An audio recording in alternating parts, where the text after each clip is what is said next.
Hello friends, स्वागत है आप सभी का। आई होप कि आप सभी अच्छे होंगे।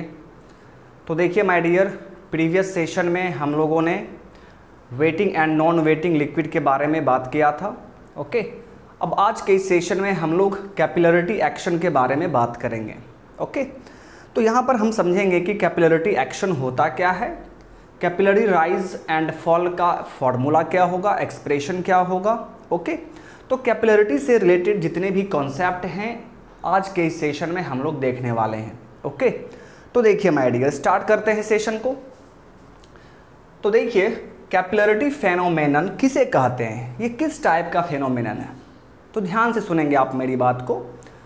जब किसी लिक्विड में हम लोग एक फाइन डायमीटर के ट्यूब को इमर्स करेंगे, ठीक है, मान लीजिए एक टैंक में आपका लिक्विड है और उस लिक्विड में आपने एक फाइन डायमीटर का ट्यूब को आपने इमर्स किया है, तो उस ट्यूब में वो ट्यूब आप जिस लिक्विड में इमर्स किए हैं तो वो लिक्विड उस ट्यूब में राइज भी कर सकता है या फॉल भी कर सकता है, और ये डिपेंड करता है कि वो लिक्विड उस ट्यूब के सरफेस के साथ वेटिंग कर रहा है या नॉन वेटिंग कर रहा है। अगर वेटिंग कर रहा होगा तो ट्यूब में लिक्विड का लेवल राइज कर जाएगा, एंड यदि नॉन वेटिंग कर रहा होगा तो ट्यूब में लिक्विड का लेवल फॉल कर जाएगा। इसी पूरे फेनोमेनन को, इसी पूरे घटना को हम लोग कैपिलरिटी कहते हैं। ओके, यही पूरा फेनोमेनन जो है वो आपका कैपिलरिटी कहलाता है। और जो फाइन डायमीटर का आपने ट्यूब यूज़ किया था उस ट्यूब को हम लोग कैपिलरी ट्यूब कहते हैं। ओके, तो देखिए सबसे पहले मैं आपको यहाँ पर इसका डेफिनेशन लिख दे रहा हूँ, फिर हम लोग यहाँ पर फिगर के हेल्प से समझने की कोशिश करेंगे, एंड लास्ट में हम लोग यहाँ पे एक्सप्रेशन भी देखेंगे। ओके, तो आइए माय डियर, ध्यान देंगे आप। When A tube of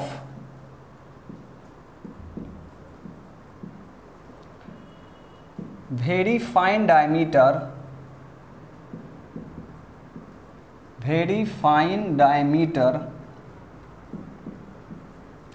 is immersed in a liquid,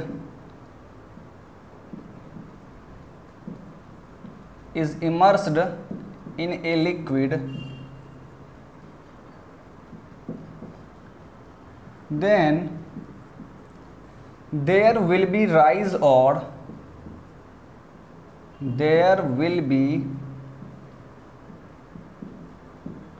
rise or fall of the liquid level,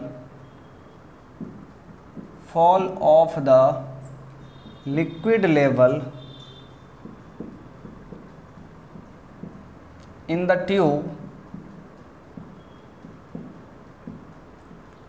depending upon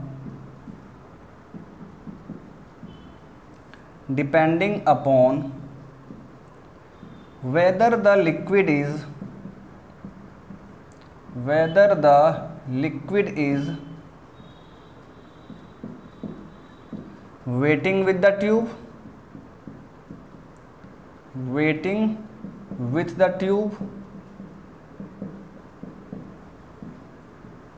or non-waiting with the tube.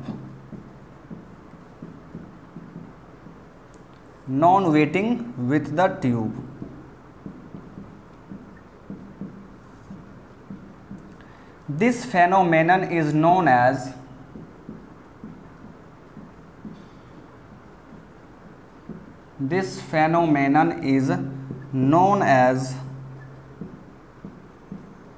capillarity, and this fine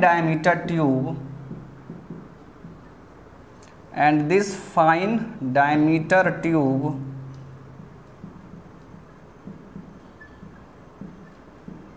is called as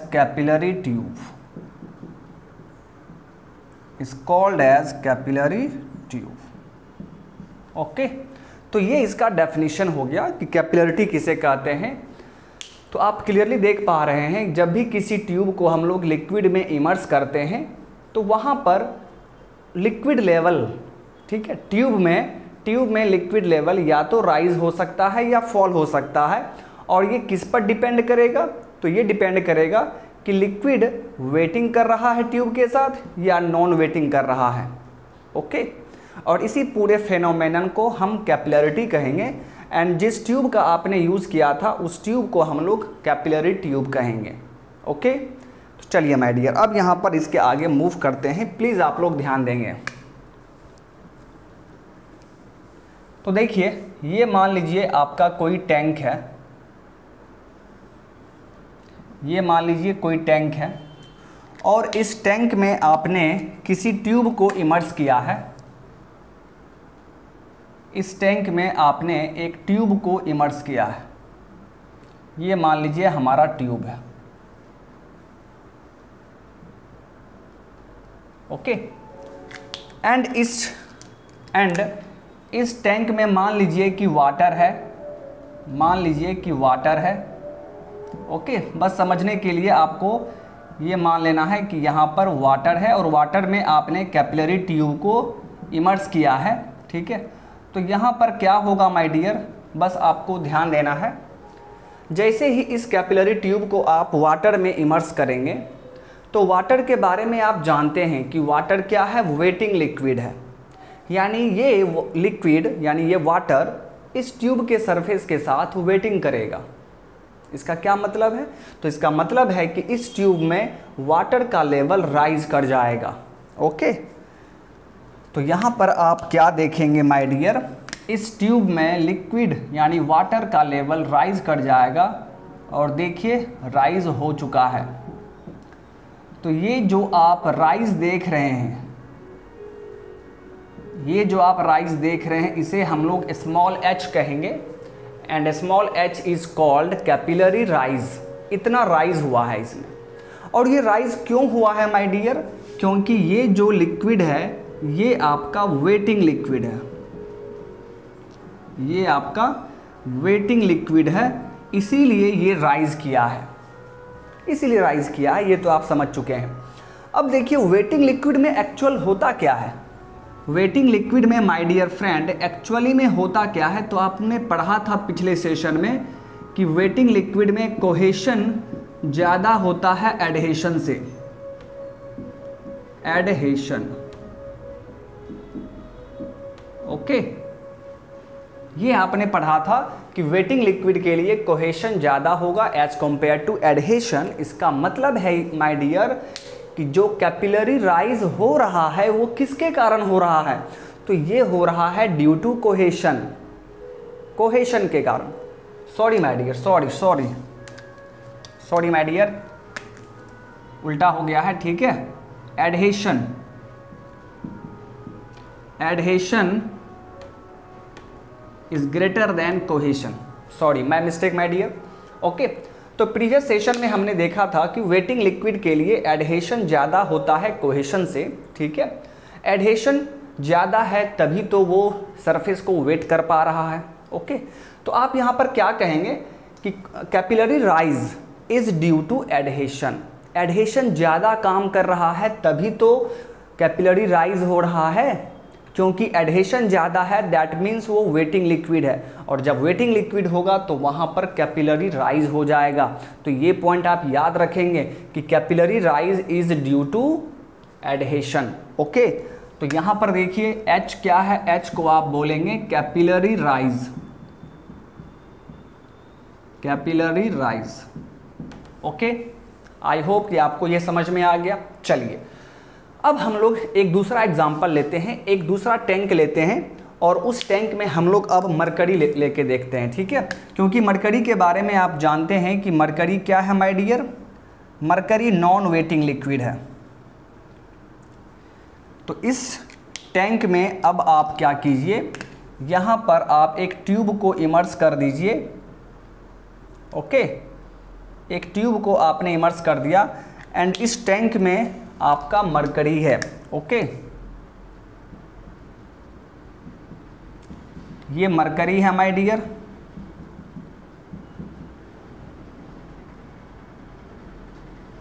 चलिए अब यहां पर देखिए, तो mercury क्या है my dear, mercury आपका non wetting liquid है। Non wetting liquid. ओके, तो जब मरकरी नॉन वेटिंग लिक्विड है और आपने उस लिक्विड में एक ट्यूब को इमर्स कर दिया है, तो नॉन वेटिंग लिक्विड के बारे में आप जानते हैं कि यहाँ पर क्या होगा, ये सरफेस को भिंगा नहीं पाएगा। दैट मीन्स इस ट्यूब में लिक्विड का लेवल फॉल कर जाएगा। यहाँ पर राइज होने का कोई सवाल ही नहीं है, यहाँ पर इस ट्यूब में लिक्विड का लेवल फॉल कर जाएगा। ओके, तो आइए दिखा दीजिए माय डियर। तो देखिए लिक्विड का लेवल यहाँ पर फॉल कर जाएगा। तो कितना फॉल किया है माय डियर, तो आप बोलेंगे सर इतना फॉल किया है, दिस इज H। और इस H को हम लोग बोलेंगे कैपिलरी फॉल। तो कैपिलरी फॉल किसके कारण हो रहा है, तो ध्यान देंगे, नॉन वेटिंग लिक्विड के लिए आप जानते हैं कि cohesion is greater then adhesion. जब लिक्विड में माय डियर, जब लिक्विड में कोहेशन वहाँ पर ज़्यादा काम कर रहा है एज कम्पेयर टू एडहेशन, तो वो लिक्विड सरफेस को भिंगा नहीं पाएगा और उस लिक्विड को हम लोग नॉन वेटिंग लिक्विड कहेंगे। ओके, तो कैपिलरी फॉल किसके कारण होता है माय डियर, तो कैपिलरी फॉल आपका कोहेशन के कारण होगा। Capillary fall is due to cohesion but capillary rise is due to adhesion. बात समझ में आ गया। तो चलिए यहाँ पर देखिए, इस H को आप क्या कहेंगे, this H is called capillary fall. Capillary fall, okay. And यहाँ पर आप पॉइंट लिख देंगे, capillary fall is due to, capillary fall is due to cohesion. Okay, and capillary rise is due to adhesion. आइए यहां पर लिख देते हैं, कैपिलरी राइज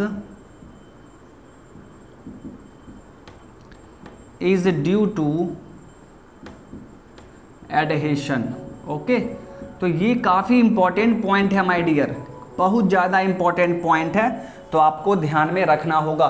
तो अभी तक आपने क्या सीखा है, अभी तक आपने सीखा कि कैपिलरी राइज एडहेशन के कारण होता है एंड कैपिलरी फॉल कोहेशन के कारण होता है। एंड माय डियर, आपने कैपिलरिटी फेनोमेनन पढ़ा, तो कैपिलरिटी फेनोमेनन में राइज और फॉल दोनों ही होता है। ठीक है, यहाँ पर लिक्विड राइज भी करेगा एंड लिक्विड फॉल भी करेगा, तो ये दोनों फेनोमेनन कैपिलरिटी में आता है। तो अगर आपसे पूछा जाए कि बाबू बताओ कैपिलरिटी फेनोमेनन किसके कारण होता है, तो आप क्या कहेंगे, एडहेशन एंड कोहेशन दोनों के कारण होता है। बोथ बोलना पड़ेगा आपको। क्यों बोलना पड़ेगा, क्योंकि कैपिलरिटी में आपका कैपिलरी राइज भी आता है, कैपिलरी फॉल भी आता है, यानी ये दोनों फेनोमेनन आपका कैपिलरिटी कहलाता है। तो कैपिलरी राइज एडहेशन के कारण हो रहा है, कैपिलरी फॉल कोहेशन के कारण हो रहा है। इसका मतलब है कि ये पूरे फेनोमेनन जो है यानी कैपिलरिटी, वो किसके कारण होता है, तो बोथ एडहेशन एंड कोहेशन। और ये क्वेश्चन आपका एसएससी जेईई में पूछा गया हुआ है। ओके, तो ये पॉइंट आप ध्यान में रखेंगे माय डियर।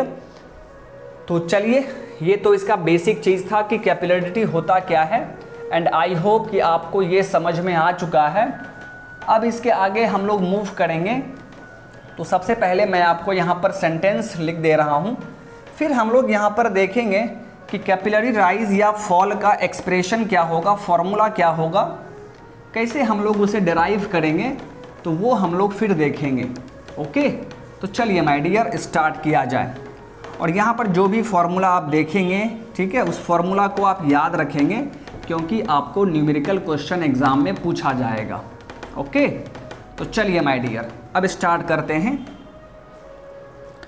यहाँ पर ध्यान से देखेंगे, अभी हमने क्या देखा, मैं नोट करके लिख दे रहा हूँ। हमने देखा कि capillary rise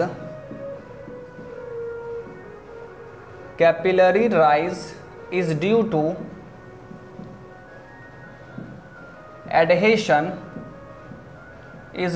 adhesion, but capillary fall is due to, capillary fall is due to cohesion, is due to cohesion, hence ध्यान देंगे आप, hence capillarity is due to, capillarity is due to both adhesion and cohesion, both adhesion and cohesion। बहुत ही ज़्यादा important point है my dear. तो ये आपको याद रखना होगा कि कैपिलरिटी जो होगा वो दोनों फेनोमेनन के कारण होगा, एडहेशन एंड कोहेशन दोनों के ही कारण होगा। ओके, चलिए अब यहाँ पर हम लोग कैपिलरी राइज या फॉल का डेरिवेशन करेंगे, ठीक है, जिसमें आप देखेंगे कि आपको एक फॉर्मूला मिलेगा। ओके, आइए माय डियर, तो अब हमारा हेडिंग होगा कैपिलरी राइज और फॉल,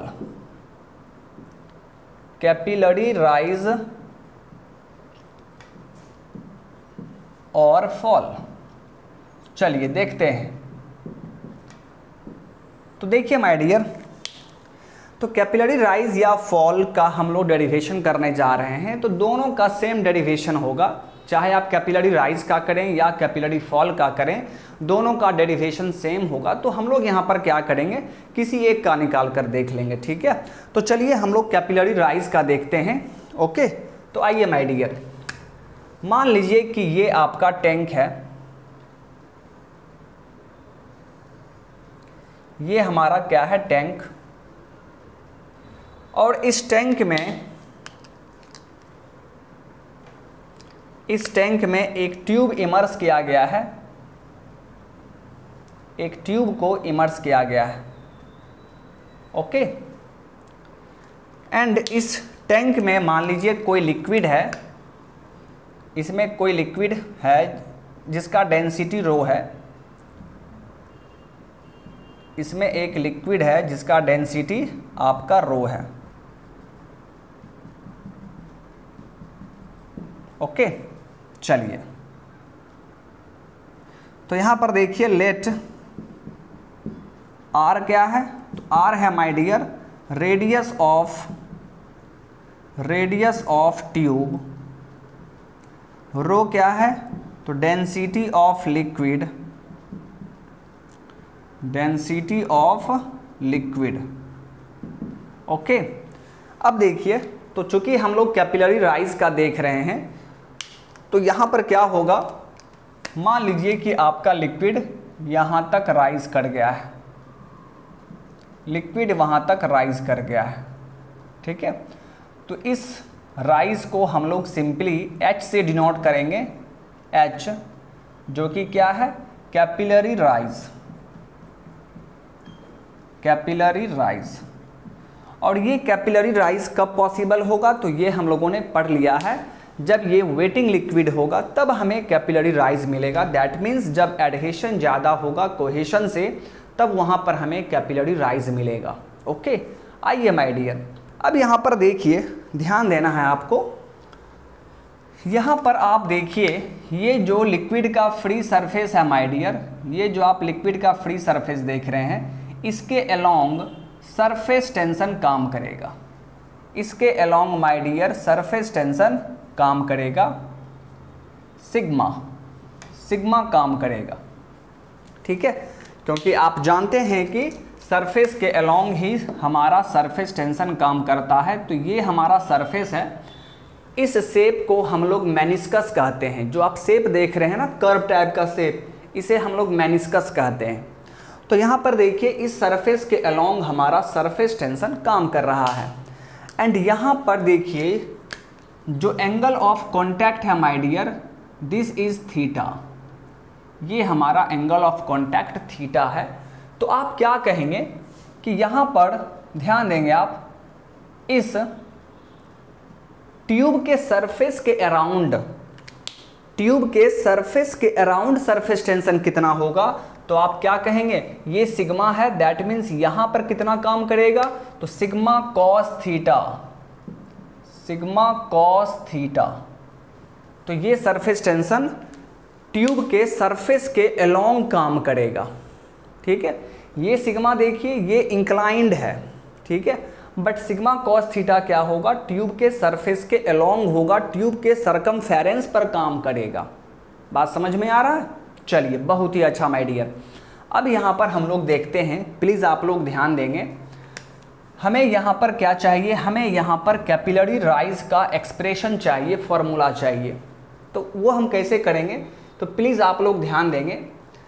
यहाँ पर देखिए my dear, sigma cos theta ऊपर की तरफ काम कर रहा है। इसका मतलब है कि यहाँ पर एक सरफेस टेंशन फोर्स काम करेगा, और वो सरफेस टेंशन फोर्स देखिए किस डायरेक्शन में होगा, अपवार्ड डायरेक्शन में होगा।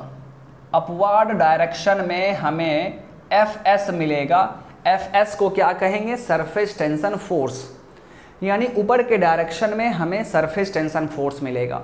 बट डाउनवर्ड डायरेक्शन में हमें क्या मिलेगा, तो ध्यान दीजिए, जितना लिक्विड राइज किया है उस लिक्विड का वेट, यानी इतने लिक्विड का जो वेट होगा माय डियर, वो वर्टिकली डाउनवर्ड डायरेक्शन में काम करेगा। This is W, this is W, okay.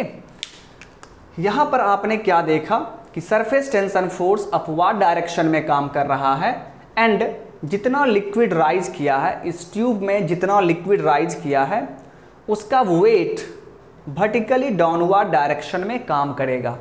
तो माय डियर फ्रेंड, ये दोनों फोर्स क्या होगा, इक्वल होगा, ठीक है। इक्विलिब्रियम में होने के लिए इस दोनों को बराबर होना पड़ेगा। तो आप यहाँ पर क्या लिखेंगे, हियर, ध्यान देंगे आप, here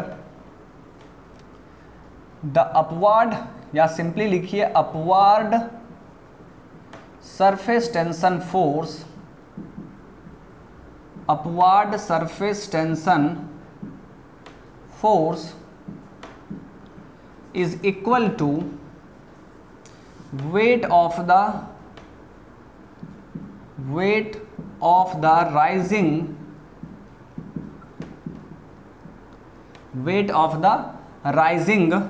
liquid in the tube, ये दोनों बराबर होगा माय डियर, ठीक है। जो अपवर्ड सरफेस टेंशन फोर्स है वो weight of the rising liquid in the tube के बराबर होगा। तो यहाँ पर देखिए अपवर्ड सरफेस टेंशन फोर्स को आप क्या लिखेंगे, Fs, weight of the rising liquid वो W लिखेंगे आप। अब यहाँ पर देखिए सरफेस टेंशन फोर्स को आप कैसे लिखते हैं, तो याद कीजिए आप, surface tension is equal to क्या होता है, Fs डिवाइड बाय L। तो यहाँ से Fs क्या होगा, सिग्मा इंटू L।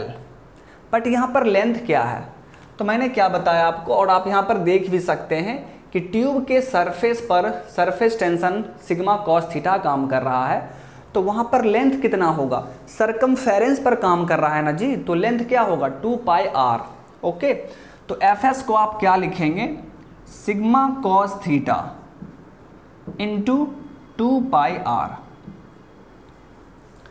क्योंकि सरफेस टेंशन फोर्स क्या होता है, सिग्मा इंटू L, बट यहाँ पर सरफेस टेंशन कितना है, सिग्मा कॉस थीटा है, इंटू क्या होगा, लेंथ, लेंथ वहाँ पर कितना है, 2πr इज इक्वल टू, अब देखिए यहाँ पर W है, W क्या होता है, वेट।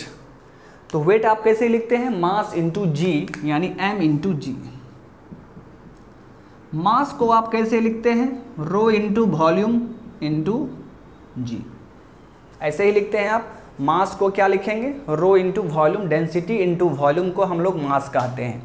आइए माय डियर अब यहाँ से देखते हैं, so sigma cos theta into 2πr is equal to rho into, अब यहाँ पर आप क्या देख रहे हैं, volume.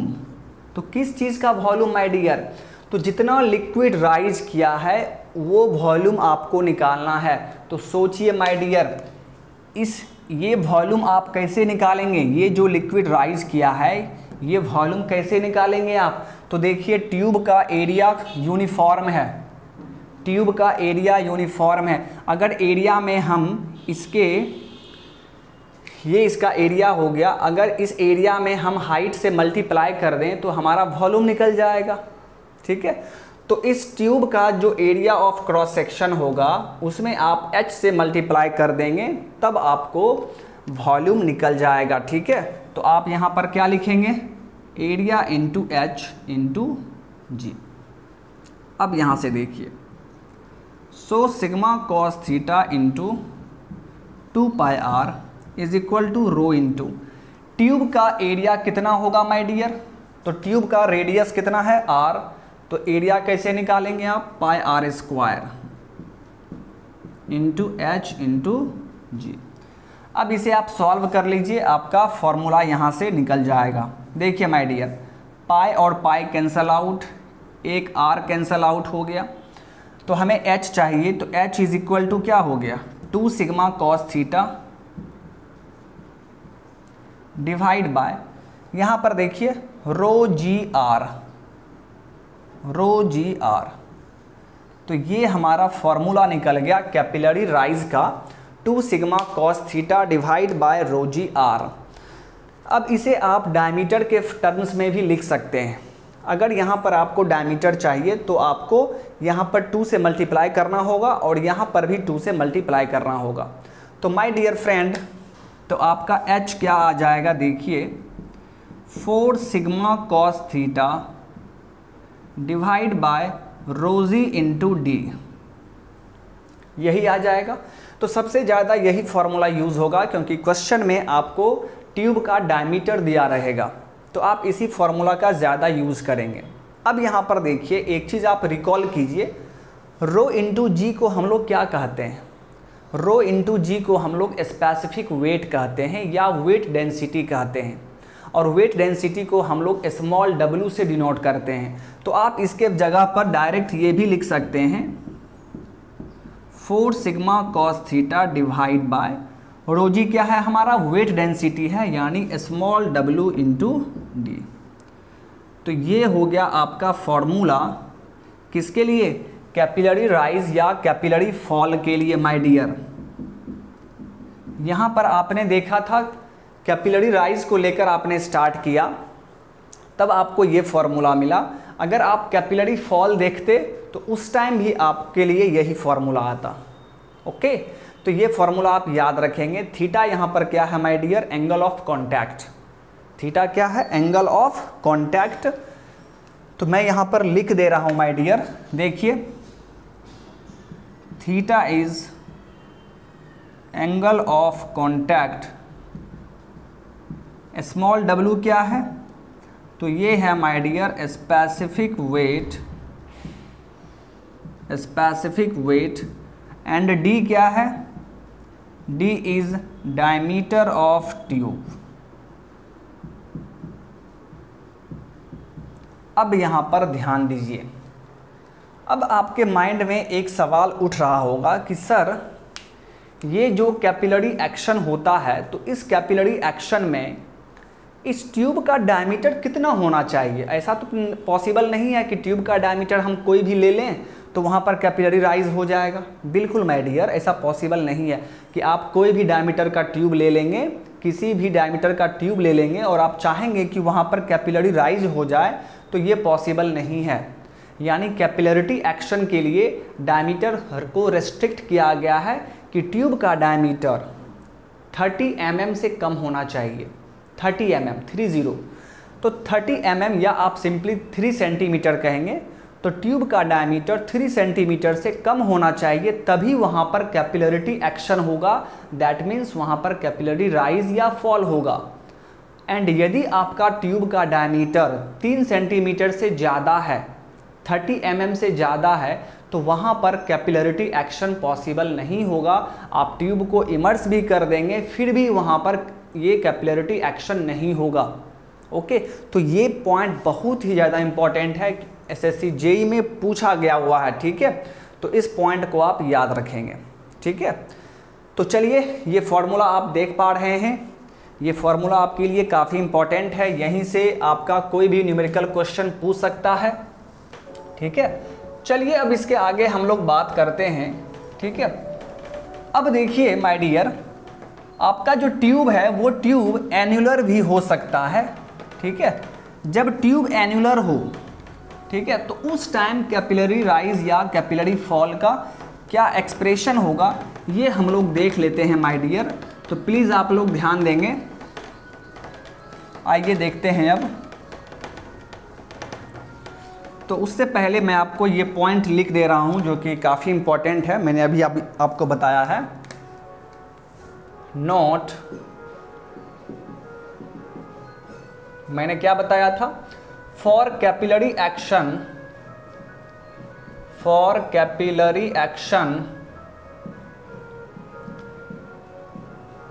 The diameter of tube, the diameter of tube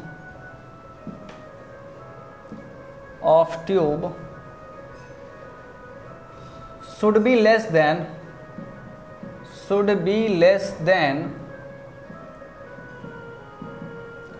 3 centimetre.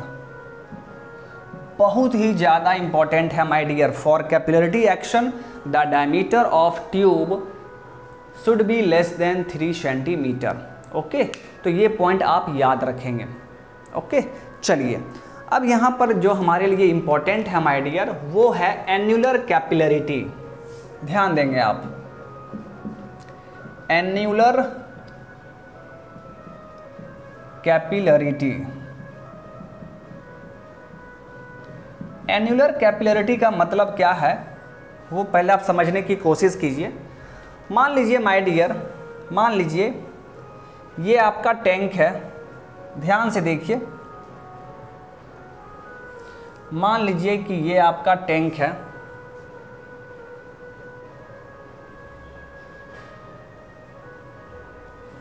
और इस टैंक में एक एन्युलर ट्यूब को इमर्स किया गया है, एन्युलर ट्यूब को इमर्स किया गया है। तो ध्यान देंगे आप, एन्युलर ट्यूब का मतलब क्या है वो आप फिगर में समझ जाएंगे।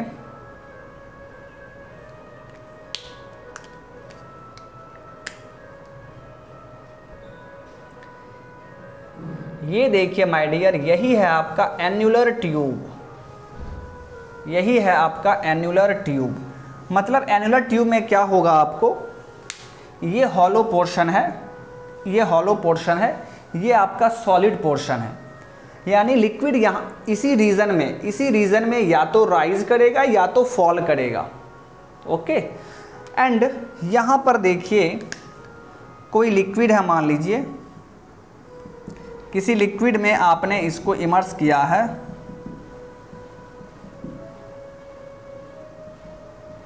और हम लोग यहाँ पर कैपिलरी राइज का ही देखते हैं, कैपिलरी राइज का ही देख लेते हैं, ठीक है। तो मैंने आपको क्या बताया, एन्युलर कैपिलरिटी का मतलब क्या है कि यहाँ पर देखिए ये जो ट्यूब है इसे हम लोग एन्युलर कैपिलरी ट्यूब कहते हैं। यानी यहाँ पर क्या होगा, तो यहाँ पर देखिए ये वाला रीजन हॉलो है, ये भी आपका हॉलो है और ये आपका सॉलिड रीजन है। तो यहाँ पर तो राइज या फॉल होने का सवाल नहीं है।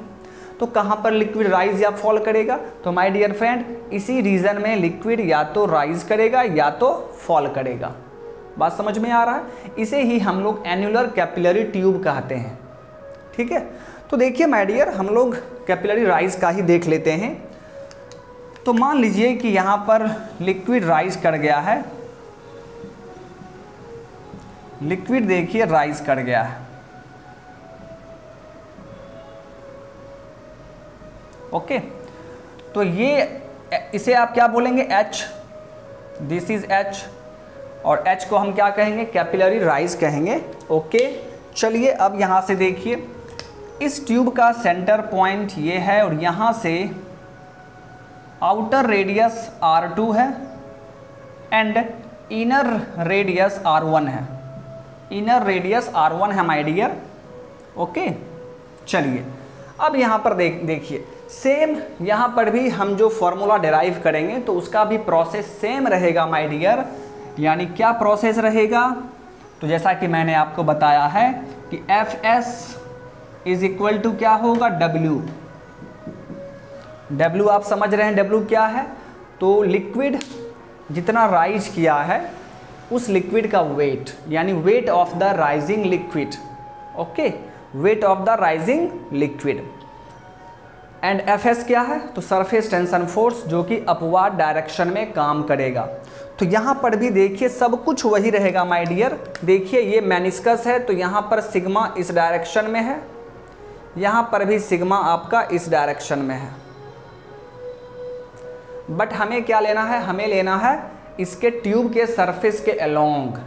तो ये एंगल क्या है, थीटा। यहाँ पर भी एंगल ऑफ कॉन्टैक्ट क्या है माय डियर, थीटा। तो sigma cos theta surface tension इसके सरफेस के अलोंग होगा। ओके, तो यहाँ पर देखिए, यहाँ पर जो आप देख पा रहे हैं सरफेस टेंशन फोर्स जो कि अपवार्ड डायरेक्शन में काम करेगा, वो आपको दो मिलेगा। एक तो यहाँ पर माय डियर, एक तो यहाँ पर, दोनों जगह मिलेगा। ठीक है, तो आइए यहाँ पर थोड़ा सा ध्यान देंगे। ठीक है, यहाँ पर थोड़ा सा आप ध्यान देंगे। देखिए माय डियर, थोड़ा सा आपको ध्यान देना पड़ेगा। देखिए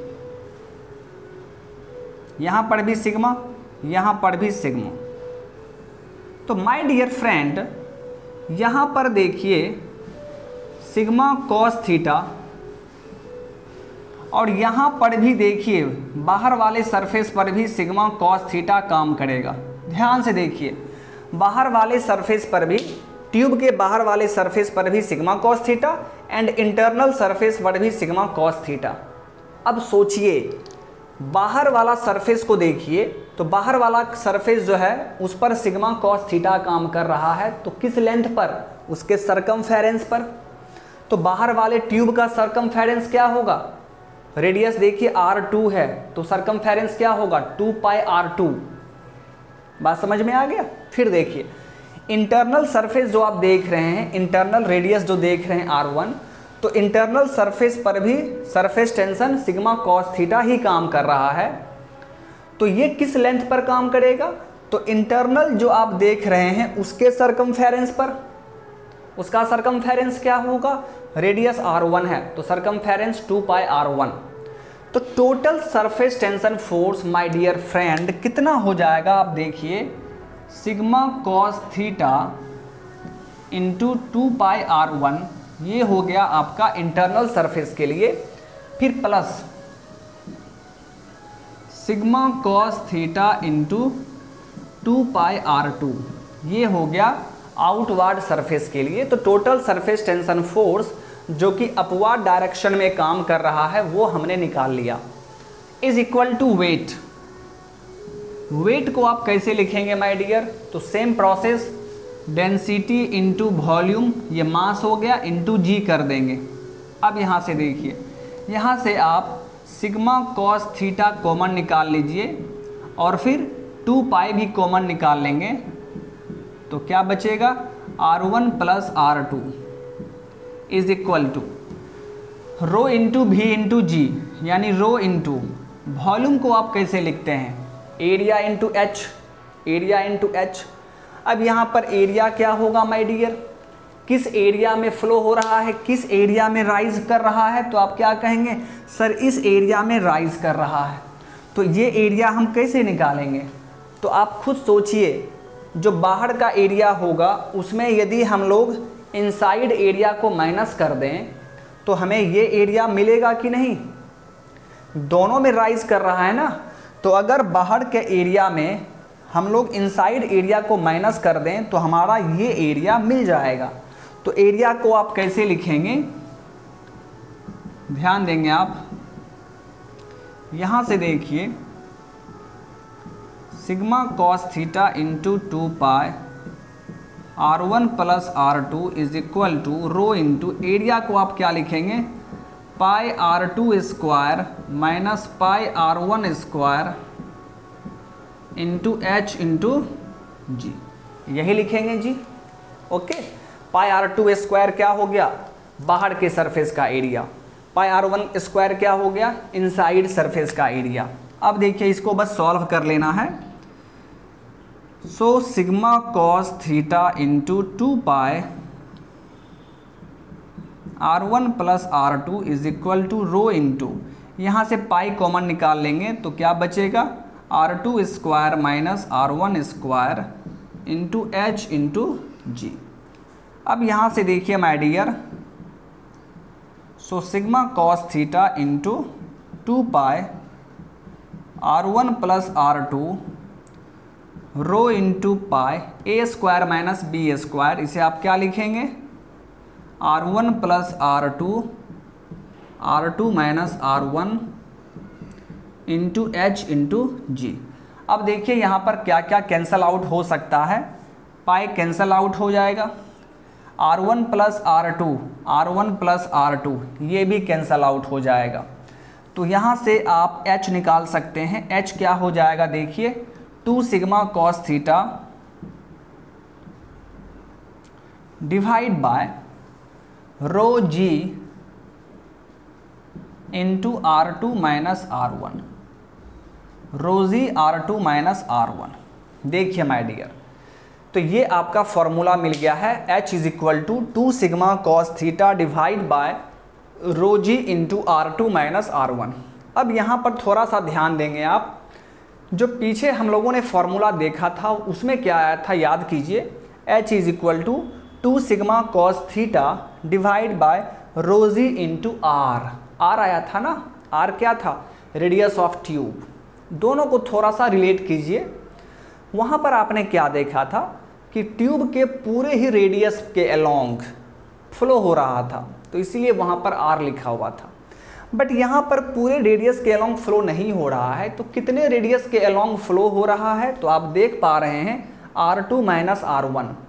इस पूरे R2 में आप R1 से माइनस कर देंगे तो आपको सिर्फ ये वाला मिलेगा। तो इसी में तो फ्लो हो रहा है जी, इसी में तो राइज कर रहा है, इसीलिए वहाँ पर R2 माइनस R1 आ गया है। तो यही तरीका है, इस तरीके से आप इस फॉर्मूला को याद रख सकते हैं। अब यहाँ पर देखिए माय डियर, आप इसे डायमीटर के टर्म्स में भी लिख सकते हैं।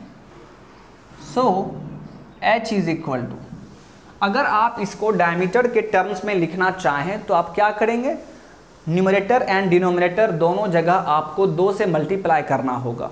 तो देखिए आपका H क्या हो जाएगा 4 sigma cos theta divide by rho into जी। अब देखिए R2 में 2 से मल्टीप्लाई करेंगे तो क्या हो जाएगा D2 हो जाएगा, D2 माइनस D1। या आप इसे इस तरीके से भी लिख सकते हैं H is equal to 4 sigma cos theta divide by rho g को आप क्या बोलते हैं specific weight into D2 minus D1। तो आपको जिस तरीके से यूज़ करना है आप कर सकते हैं, ठीक है। सबसे ज़्यादा डायमीटर वाला फॉर्मूला यूज़ होगा माय डियर।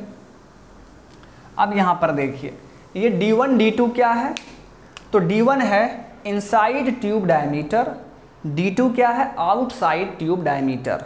ओके, तो आइए मैं यहाँ पर लिख दे रहा हूँ D1 इज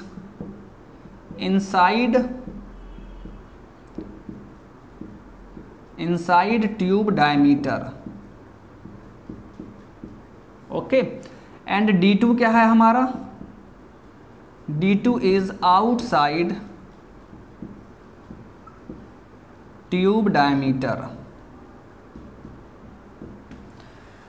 तो इतना सारा पॉइंट आप याद रखेंगे, ये फॉर्मूला आपको मिल चुका है, ठीक है। ये फॉर्मूला आपके एग्ज़ाम के लिए काफ़ी इंपॉर्टेंट है माय डियर, तो आपको याद रखना होगा, ठीक है। चलिए अब इसके आगे हम लोग बात करते हैं।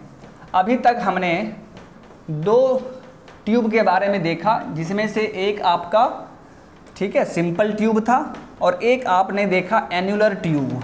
तो दोनों के केस में कैपिलरी राइज या फॉल का क्या फॉर्मूला होगा वो आपने देख लिया। अब यहाँ पर देखिए माय डियर, अब यदि कहीं पर ये दिया हुआ हो कि टैंक में 2 पैरेलल प्लेट रखा हुआ है, तो उस 2 पैरेलल प्लेट के बीच में कैपिलरी राइज कितना होगा या फॉल कितना होगा, अगर ये हमें पता करना हो तो हम लोग कैसे पता करेंगे। तो आइए उस चीज़ को भी देख लिया जाए, ठीक है।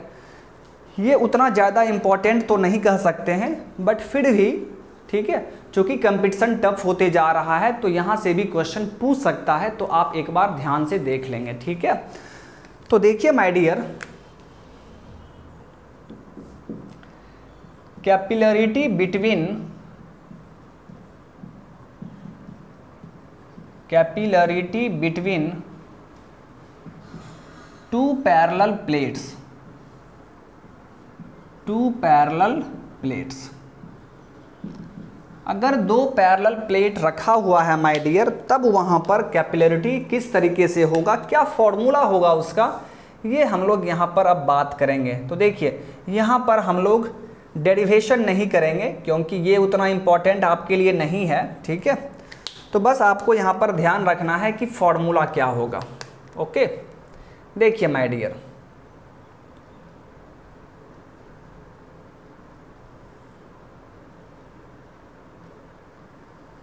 मान लीजिए कि ये आपका फर्स्ट प्लेट है, this is your first plate, and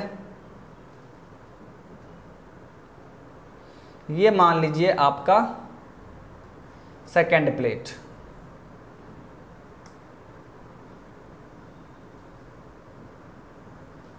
ये आपका सेकेंड प्लेट है, ठीक है। और दोनों के जो बीच का थिकनेस है माय डियर, दोनों के बीच का थिकनेस जो है या गैप आप बोल सकते हैं, वो गैप है T, वो गैप T है। और यहाँ पर कोई लिक्विड है आपका,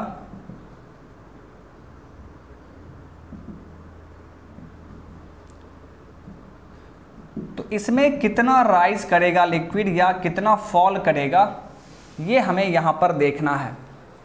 आप देख पा रहे हैं कि दो पैरेलल प्लेट है, ठीक है।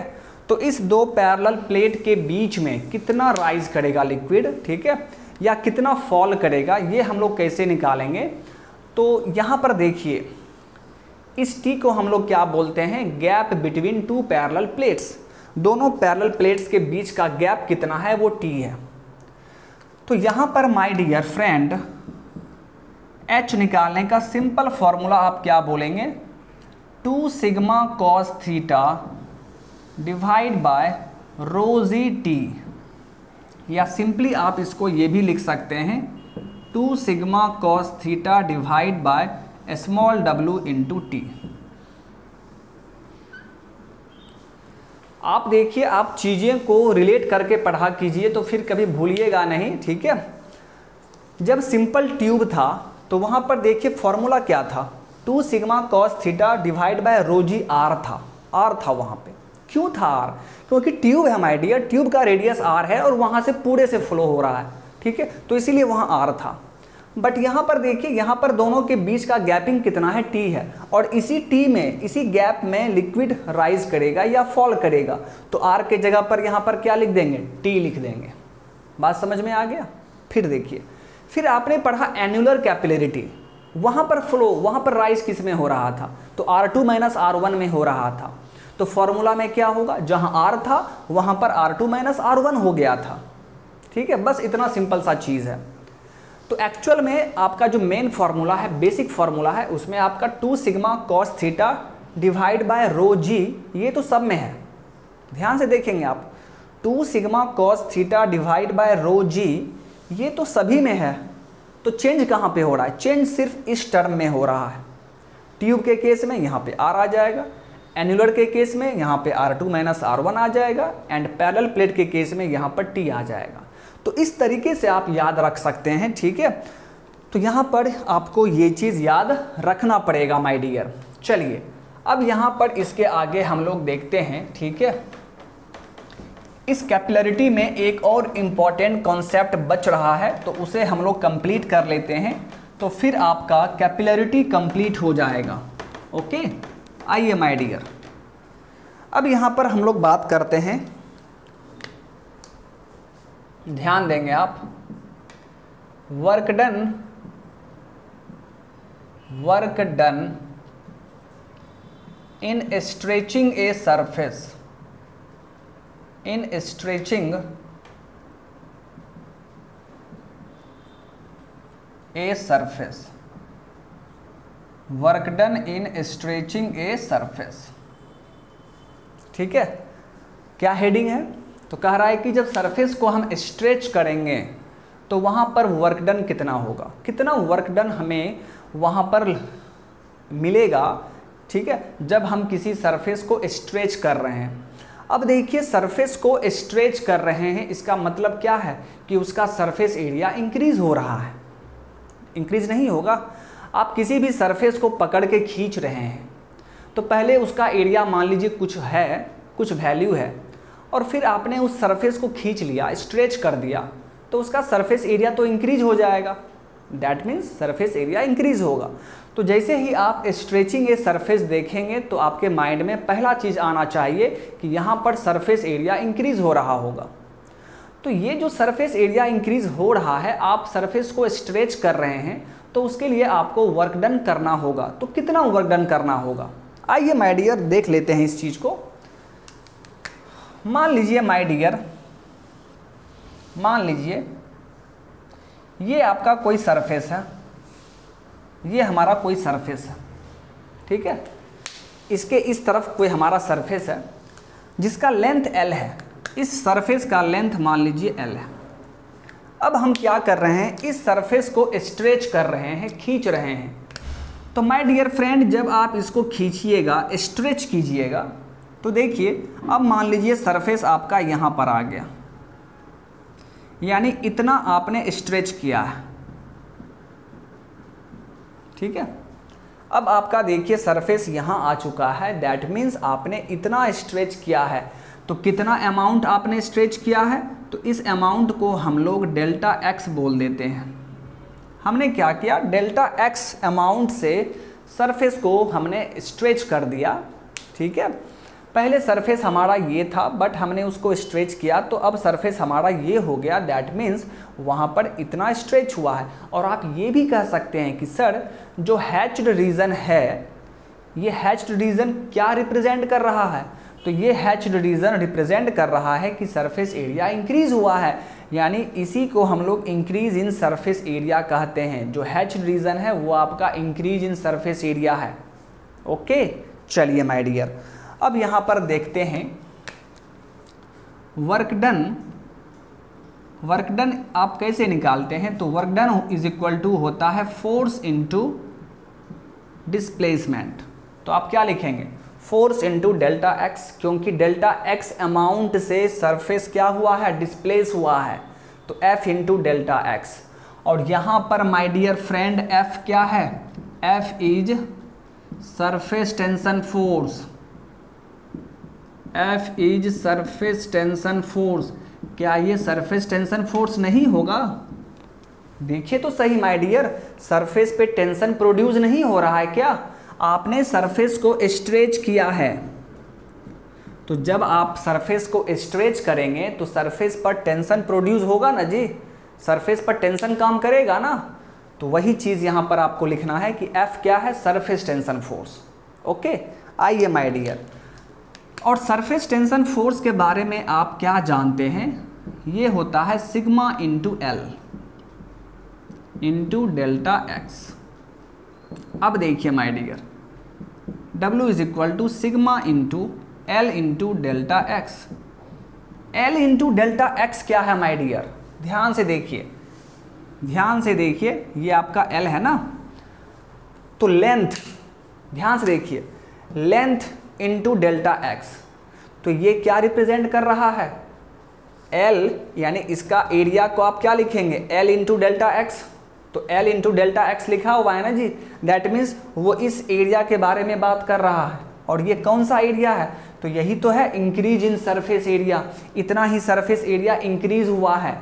तो आप यहाँ पर क्या लिखेंगे, so W is equal to surface tension into increase in surface area,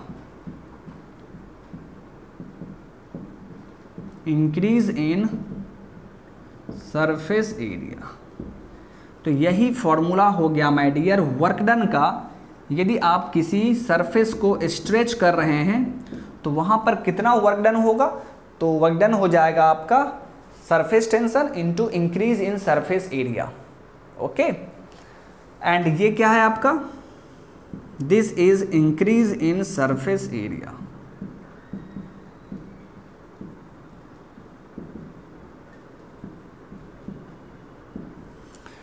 और अगर आप इस चीज़ को ध्यान से देख रहे होंगे तो आपको एक चीज़ समझ में आ रहा होगा, ठीक है। आपने कल के सेशन में पढ़ा था सरफेस एनर्जी। सरफेस एनर्जी क्या होता है? तो सिग्मा इंटू ए, सिग्मा इंटू सरफेस एरिया। तो sigma into surface area, but ये सरफेस एरिया में इंक्रीमेंट है, कितना इंक्रीज किया है? पहले था मान लीजिए A1, अब हो चुका है A2, तो इंक्रीज कितना किया? A2 minus A1।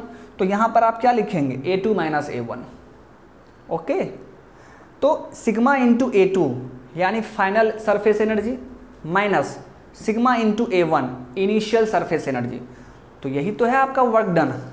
ध्यान से देखिए, मैं यहाँ पे अब आपको लिख रहा हूँ sigma into increase in surface area को आप क्या लिखेंगे? A2 minus A1। तो इसे आप सिंप्लीफाई कीजिए, so sigma into A2 minus sigma into A1। Sigma into A2, sigma into A2 को आप क्या कहेंगे? E2। सिग्मा इंटू A1 को क्या कहेंगे? E1। यानी work done in stretching a surface ये किसके बराबर हो जाएगा? तो देखिए final surface energy minus initial surface energy. तो इस तरीके से भी आप बोल सकते हैं, ठीक है। एंड जो मेन फॉर्मूला है वो है आपका sigma into increase in surface area. बात समझ में आ रहा है? क्योंकि सरफेस स्ट्रेच हुआ है तो सरफेस एनर्जी बाद में बढ़ जाएगा, सरफेस एनर्जी बाद में बढ़ जाएगा। एंड जो इनिशियल सरफेस एनर्जी होगा वो हमारा कम होगा, क्योंकि देखिए सरफेस एनर्जी होता है सिग्मा इंटू एरिया। अब आप स्ट्रेच कर रहे हैं तो एरिया बढ़ेगा, जब एरिया बढ़ेगा तो हमारा सरफेस एनर्जी भी बढ़ जाएगा। ओके, तो ये था my dear work done in stretching a surface. Okay, I hope कि आपको ये कॉन्सेप्ट समझ में आ चुका है। एंड माय डियर यहाँ से भी आपका न्यूमेरिकल क्वेश्चन पूछा जाता है। ओके, तो इस चीज़ को भी आप ध्यान में रखेंगे। ओके, तो देखिए कैपिलरिटी में हमें जितना भी पढ़ना था वो हमने पढ़ लिया है, ठीक है। अब फर्स्ट चैप्टर में माय डियर फ्रेंड्स सिर्फ एक टॉपिक बचा हुआ है जो कि वेपर प्रेशर एंड कैविटेशन है। Vapour pressure and cavitation and काफ़ी इंपॉर्टेंट है आपके लिए और काफ़ी कंसेप्चुअल भी है, तो वहाँ पर आपको कॉन्सेप्ट समझना पड़ेगा, ठीक है। तो मैं आपको वहाँ पर कॉन्सेप्ट एक एक क्लियर कर दूंगा, ठीक है। तो बस अब हमारा फर्स्ट चैप्टर में एक ही टॉपिक बचा हुआ है, तो फिर उसके बाद हमारा फर्स्ट चैप्टर कंप्लीट हो जाएगा। एंड आफ्टर दैट हम लोग सेकेंड चैप्टर स्टार्ट करेंगे जो कि क्या है आपका pressure and it's measurement. Pressure और उसका मेजरमेंट हम लोग स्टार्ट करेंगे बाद में, ठीक है।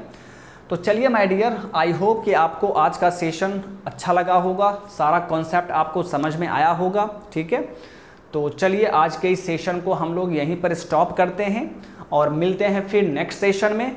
Okay, so thank you my dear, thank you, bye bye.